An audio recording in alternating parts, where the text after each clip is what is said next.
transfer to you, they always say, yeah, the transferring to attorney makes a lot of money. Not true. Okay, it's such that takes all the money. Okay, lots of it. They take a lot of money. Okay, and that's part of the transfer cost. So it's on our bill because we have to pay it over to such, but it's not there's not money that comes to us. It's going to such. All right, so that's the documents you need, and that's what you need to pay as a purchaser. I think also, since you were talking about the transfer duty, you can just mention from how much usually is transfer duty payable. It's on it's a sliding scale. So my offer to you is, if at any time you want to buy a property, you have my email address there. Just pop me an email, ask me for a quote. It takes me 5 minutes. I send you a quote for exactly that amount. You don't need to guess. I can give you an exact amount for what it is. It's on a sliding scale. So the transfer costs, our cost, is also on a sliding scale. If your purchase price is this, X, say 800,000, then this is what I get. It's not something, the only difference between me and another attorney's firm is whether that is payable, so it can be a little bit more if that is payable, and post and petties and little differences. But the transfer fee, it's fixed. It's on a guideline. There are attorneys who, because it's a guideline, they use that. It's, attorneys. And so they say, no, it's a guideline. And then they charge more. So you can shop around as well to get the cheapest option. I will assure you mine is cheaper. Always. Okay. But you can shop around. You can estimate 2,000, maybe 3,000 rand difference on an account. Okay. The same with the transfer duty. It's 3%, 5%, 8%, I think, and it goes. It becomes more and more and more the higher the purchase price is. Okay. So I can't tell you what it's going to be because it depends on what the purchase price is. But it starts at a certain, from a certain... 750,000. Yes, that's what I was saying. It's exempted up to 750,000, and then onwards you pay 3% on up to $1 million, I think, and from $1 million to 1.5, you pay 5, and then it goes up. Okay. All right. Then the process. What will happen to you? And this is going to be quick, very quick. You sign your offer to purchase. Your agent will make sure that you completed everything that you need to do on that document. Okay. Make sure that it's structured the way you want it. So tell them what your needs are. Okay, it can be structured in that way. Now this document is sent to us as attorneys to start the process. We will send you a letter of acknowledgement where we say, it's an introduction letter, who I am and what I require from you, and we'll ask you for your thicker documents. Then you already have it scanned, you just pop me an email with all that attachments and you have it immediately. So the same with the seller. Then we're waiting for the bond to be approved. So we're waiting for them. They will now first give you an AIP, approval of the principal, and then evaluate the property to make sure that it makes value, and then they say it's granted. And then with that letter that they say it's granted, they usually advise who is going to be the bond attorneys because they choose from a panel. Okay, you can ask for what attorney you want, but usually it's on the one that they choose. Okay, so they choose a bond attorney, and that bond attorney then acts on behalf of the bank. The bank is the client. The purchaser's interests are taken into account, but the bank is the client, just to bear that in mind.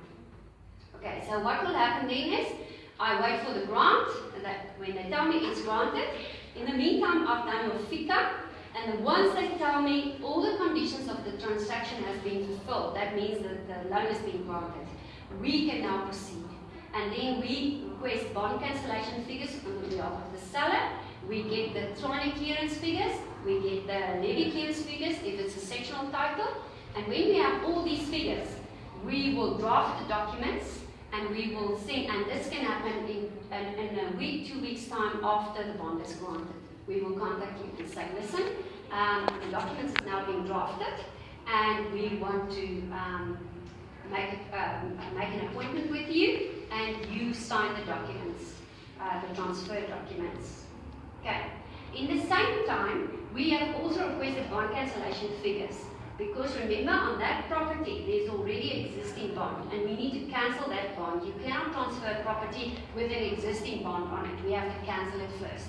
So we request bond cancellation figures, and those figures we request from the new bank, the bank which is now the purchasers doing the new bond. We request guarantees. Okay, so we say we want a guarantee that this property, existing bond on this property will be cancelled and the amount paid for it. Okay, so basically what I'm telling you is there would be 3 attorneys involved usually on a transaction. The transferring attorney, the bond attorney, and the bond cancellation attorney. The bond cancellation attorney acts on behalf of the bank where the property is already the existing property, the existing bond is on the property, and the seller needs to pay the bond cancellation cost, the actual cost or the fee of the attorney to cancel that bond. Then the bond attorneys, the purchaser will pay the bond attorneys, and the purchaser will also pay the transferring attorneys. Costs. Okay. Now this is, I will tell you this, I will give you my account and we will sit together around the table and you will sign your documents. I will explain all the documents to you. Many of the big firms are fixed. You have to meet with them at the office. I'm flexible that way. Because I'm the boss and I can do what I want. but I usually meet the people here if they want to, they prefer to sign here, or wherever they prefer to sign, I go to them.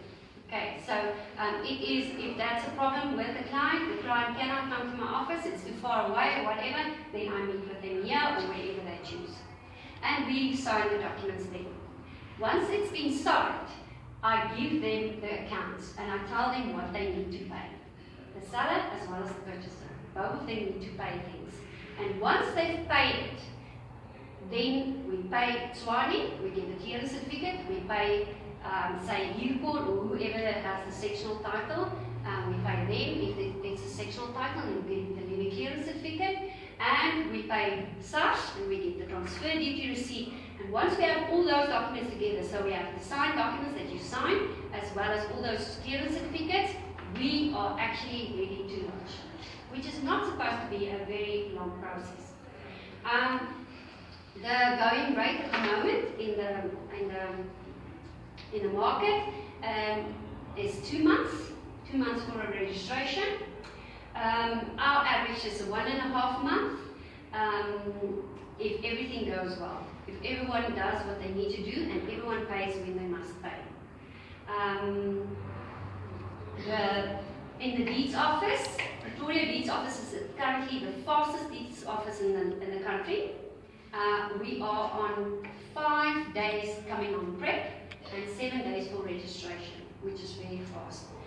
Pretoria used to be the slowest. It used to be 16 days before registration takes place. Now it's 7 working days before registration takes place. So what will happen is I will keep you informed through the whole process. So first of all, you will get my introduction letter. Then every Monday you will receive a weekly report where I explain to you by days where are we at the process and how far are we, and there's a comment section where I tell you in the comment section this is outstanding or I'm waiting for this, so that you can respond and see what is required. When we are ready, I will meet with you, we will sign. Also, I want to tell you something. Many big firms have a junior conveyancing typist who's going to work with the client the whole transaction through, and in most instances, they are meeting with the client and let the client sign without actually having the right to do so. So they let you sign the but they may not do that because they're not an attorney. They only an attorney who is a commissioner of oaths, or a person who has been approved to be a commissioner of oaths may let you sign the transfer documents as well as the bond documents. Okay, and so you have direct contact with me through the whole process, which is not happening in other companies, in the sense that they are the typhus is you never speak to the attorney, and the attorney is not even aware that you are one of their clients. That's what we stand for, personal service. You can phone me anytime. I will know who you are, and I will know what's going on in your file. Okay, that's not happening if you're a number in a big setup. Okay, so through the process, I will communicate with you. Now I'll tell you, listen, we're going to lodge. That means we are going to take the documents in a batch to the deeds office, and we're going to link them. Transfer documents, bond cancellation documents, and they all go into the deeds office together. And then they go through the examination process in the deeds office, and at the when it comes on prep, it means we were successful. It was not rejected for any big major problem, and that document is then ready to be registered. So everybody then goes to get the proceed from the banks, from the bond attorney side and from the bond cancellation attorney side. They ask for a proceed from the bank to say, may we register? And we also let you know and say, this is not prep, we're going to register. So if there's any problems, then people can come back to us and say, wait, we can't register now or something. Then we will usually link the next day at the deeds office and register the day after. Okay, everybody will then get their documents together and will be registered in front of the registrar. Then we will advise you it's lodged, it's on prep, and it's going to be registered. If it's registered, then that evening the guarantees pay out, and the next day we will send you the final account with all the documents attached, all the proof of payments, as well as documents for you to get the Tswane account. The name change is done and all of that. So everything you require, and also the payments. Sometimes the purchaser gets money back because we didn't use all of the money, and then they cancel it. I want to advise you about something and caution you about it. There are a lot of hackers and people at the moment trying to get everybody's money. Be very careful that you do not pay anybody without verifying the banking details. Okay, with me, you sign, both seller and purchaser, you sign with me in my presence. You write your banking details. So when you go to sign, make sure that you have your banking details ready. Okay, and that banking details is what I'm going to work on. So if you send me an email saying that your banking details have changed, I'm not going to do it. You will have to come and sign with me again. And the reason for that is people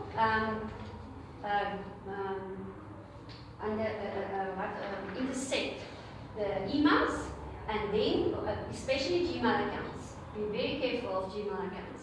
And they intercept the email, and then they come to me as if they are the client, saying that, or to you, that the banking details have changed, and then we pay into the wrong account. Okay, it happens daily. Be very careful. So that's why we advise, never change your email, your banking details per email. Okay, do it in writing and verify telephonically.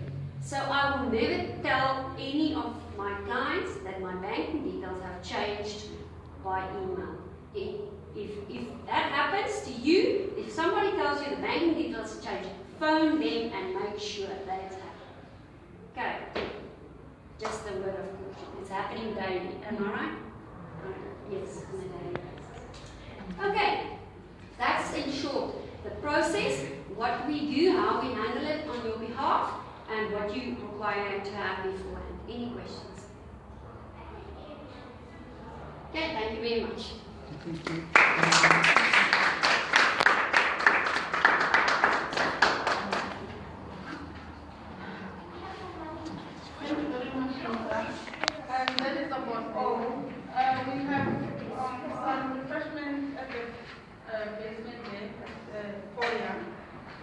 can just go and have a sex. So basically, to sum up everything, the initial thing that you do, I know you are here because you want to buy a property. So you have to choose, like the security company has explained, you have to choose whether you would like to go gated community or you want to buy a standalone house, and then the security thereafter you have to choose what is it that you can apply in security service. And then with pre-qualification, it's very important that you pre-qualify, you know what you qualify for, so that you choose, when you see a house, you're already confident that you can get that house. As the legal rules as well, as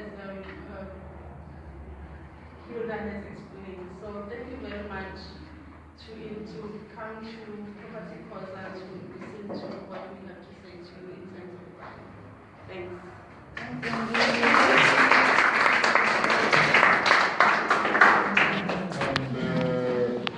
Please, we have some list of properties that we display. Yes. Downstairs, after the refreshment, you can just go through them. You might find properties that you are interested in, or we have our cards there. You can pick them along as you go. We always contact